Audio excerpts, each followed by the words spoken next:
Alrighty, friends, let's do our sentences, and then you can draw your pictures. I know these are done on 2 different days. The sentences are usually done with your word and definition, but I thought that maybe seeing that word again, using it in context would help you come up with pictures. So let's talk about attention. How might we use attention in a sentence?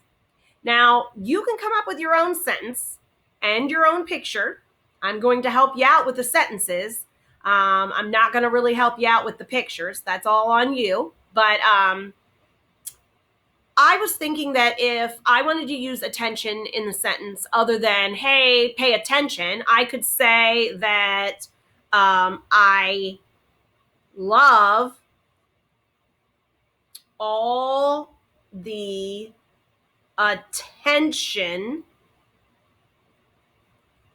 my grandma gives me.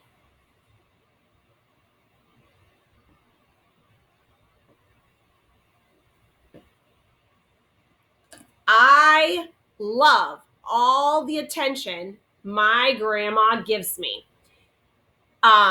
You could say something like, I hate all the attention that I get when I do something good. Or maybe use a friend that you can think of from our classroom that likes attention or dislikes attention, or someone who pays attention or doesn't pay attention.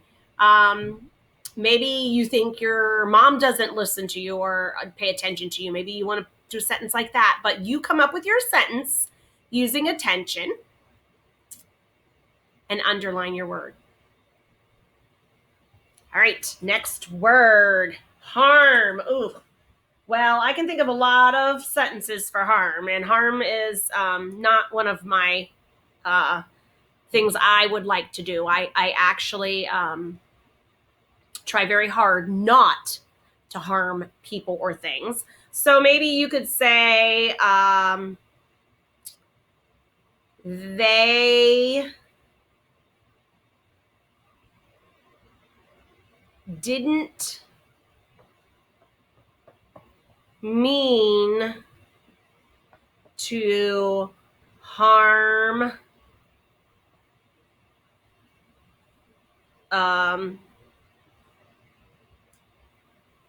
what didn't they mean to harm? Anything? Anybody? Well, let's just leave that blank and you come up with it.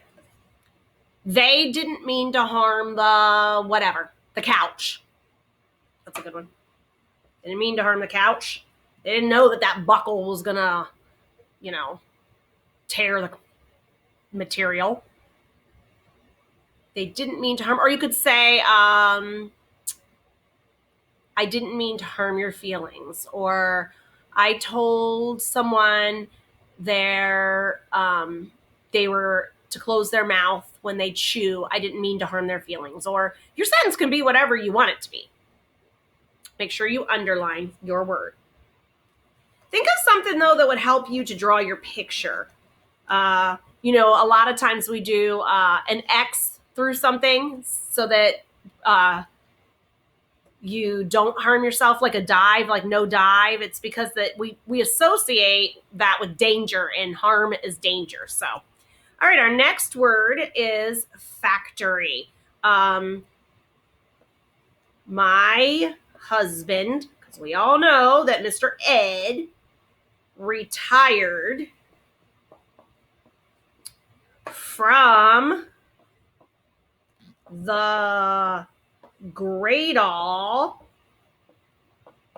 factory. So Gradall, which is down by the ball fields in New Philadelphia, across from Bueller's, if you go grocery shopping there, Gradall is a factory. It's an assembly where they create and make things and assemble. I could have said Mr. Ed instead of my husband. Come up with a sentence that has a factory. Or you could say cars are made in a factory. Something to help you know when you draw your picture, something to help you know what a factory is. All right. Present. I don't like repeating history. This is a long sentence. Because I like living in the present. Now, sometimes history repeats itself regardless, but here you go. I don't like repeating history because I like living in the present. Or I try really hard to live in the present and not get stuck in the past. Or I look forward to the future, but I like that I am only thinking about the present. Something to help you remember what present means. All right. You know, if we were together, we would all be throwing all kinds of sentences out here. It's really hard when you're the only one trying to come up with sentences here. Smooth. I could say, the ice on the pond is smooth. This made me think of something else, though.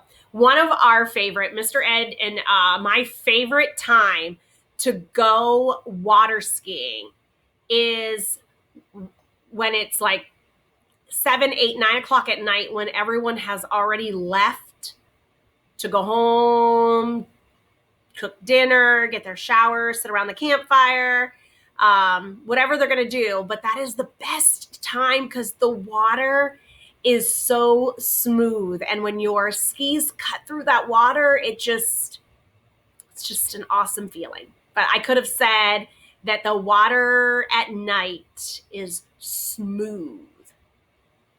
You come up with your sentence. That was our last word and sentence. All right.